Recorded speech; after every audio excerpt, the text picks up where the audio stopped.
So today we will be interviewing Father Don, and we have a couple questions to ask you, Father. First one is, what benefits does religion have? Religion in general, or Christianity, or what? I'd say Christianity or yeah, Catholicism. We'll stick to one. Okay, so- religion is religio is a Latin word, means to bind, and it binds us together in a common faith. And all of us who profess a certain religion have that community by virtue of the fact that we profess it. Okay. All right. So the second question is there one God? Or if there's one God, why are there over 4,200 religions? It's because people approach God in different ways. We believe that Jesus Christ was God who became human. The Buddhists believe that, like, we're all part of God. Islam, they believe in all sorts of prophets, and including Jesus, but they claim that Muhammad was the last and greatest prophet. So the reason is God doesn't make himself so obvious. He doesn't throw a lightning bolt at us. But if we look around in our lives and in the world, usually we can find him. But yeah, we're gonna find different ways. Okay. All right. And our last one is, when did you find your faith? That's an interesting question. And that's a hard one. That's the hardest one for me to answer. I was raised in a totally different milieu than we have now. Everybody was Catholic where I lived in Chicago, where I grew up. And if you weren't Catholic, you were strange. Everybody went to church. The church was packed. We had masses on the upper level and lower level going on simultaneously. So I had a lot of religiosity when I was a kid. Now, when you get to that other question, we're going to dig deeper now, okay? I would have to say I was in my 20s. I mean, I was always going to church. I was studying to be a priest. I was in my 20s, and I was visiting my mother at the Manteno State Hospital in Illinois. And she was bipolar. It was really crazy, okay? She used to be taken out of the house in a straitjacket sometimes. It was very trying. And I went there this one particular day, and I was a seminarian and studying in Baltimore. And all of my friends seemed to have these nice homes where everybody was, And I went there, and they had just given her shock treatments. And they used to, you've heard of the electric shock. They in the 1960s, they were given insulin shock. So they would put an IV in her arms here, and they would shoot her up with insulin, cause her to go into one of these diabetic fits and then she'd come out of it. And I remember seeing her sitting in the hall, and I talked to her a little. She was like a zombie almost. She had just had her treatment, and I was messed up from that. I remember going home and crying, pounding on the steering wheel of the car, and wondering why God would do this to me, why I would have this family with all these problems. And I never got an answer, but if that hadn't happened to me, I was like when we just did cross the line on retreat, if I had not been called names when I was a kid, if I had had the perfect happy home on TV, if I had not been called a fag or a queer or a wimp or something, I wouldn't be the person I am today, and I don't think I would be as understanding as I am. So to answer your question a long way, all of that helped me become the person I am today. All right. Well, thank you, Father Don.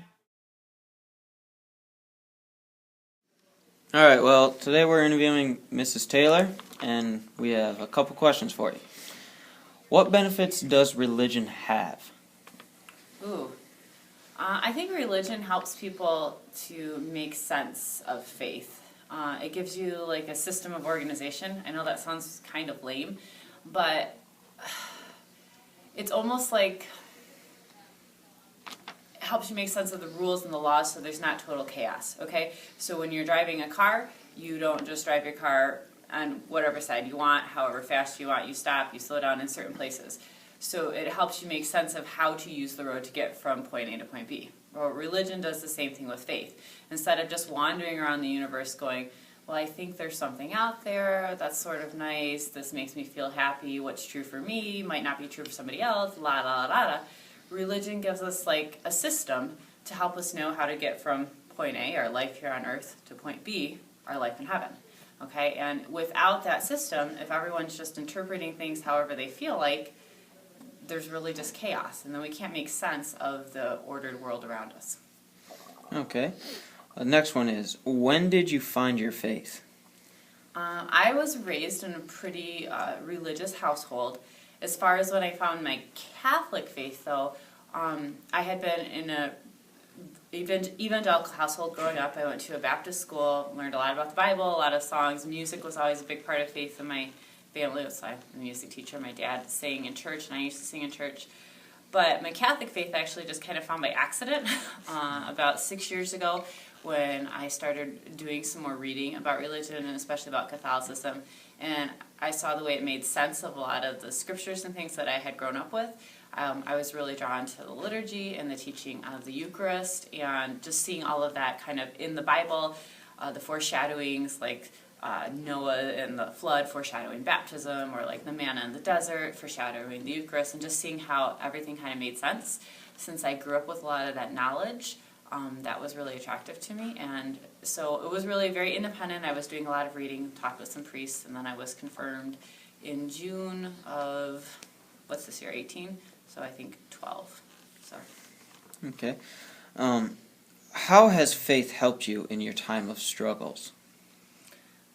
I pray a lot when I struggle, and I don't just pray kind of randomly. A lot of times I'll turn to, like, I'll find like a patron saint or like a certain prayer, or when I run, maybe I'll pray the rosary, just something, because it gives me the time that I need to calm down.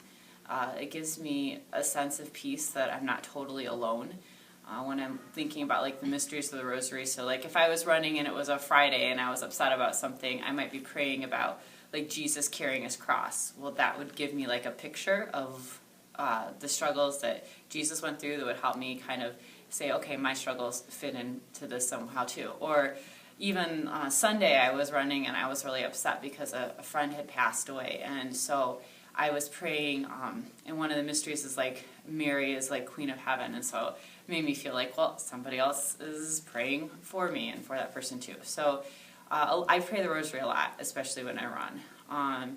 But other prayers, saint prayers and things like that, or reading about saints or reading about the lives of people who struggled, that helps me feel like I'm not alone. You know, I think that that's a human experience, to see other people's struggles and realize you're not doing things alone. Okay, and our last one. Why should someone start believing in God? You know, this is a hard question because I don't feel like belief in God is a button you can turn on and off. Honestly, I think people can only believe in God too when God allows them to. That sounds a little bit strange. I think we can fight against it. But I think it's because we all need hope and we all need to have a sense of purpose and direction. And especially because we are all mortal, right?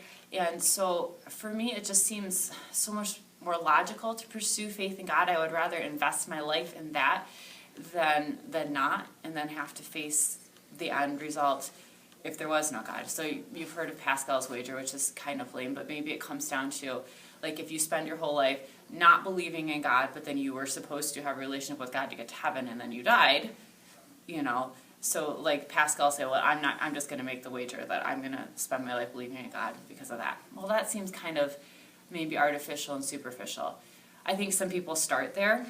I think other people look at science and they look at the order of the universe and they see that something had to start it somehow. So it's called the prime mover. I think Aristotle was the one that came up with that. Maybe I'm wrong. Maybe it was Augustine, but somebody with an A. Okay. So some people come to it logically. Some people come to it through feelings.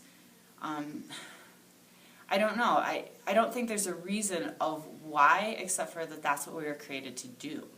Is we were created to take the lives we have and give them back to God. I think there's a quote when you walk in like the school, right? It says like, what we are is God's gift to us, and what we become is our gift back to God. It's kind of the whole point of life. And so for different people, that path might change. It might take them from atheism to belief at different times in their life, right?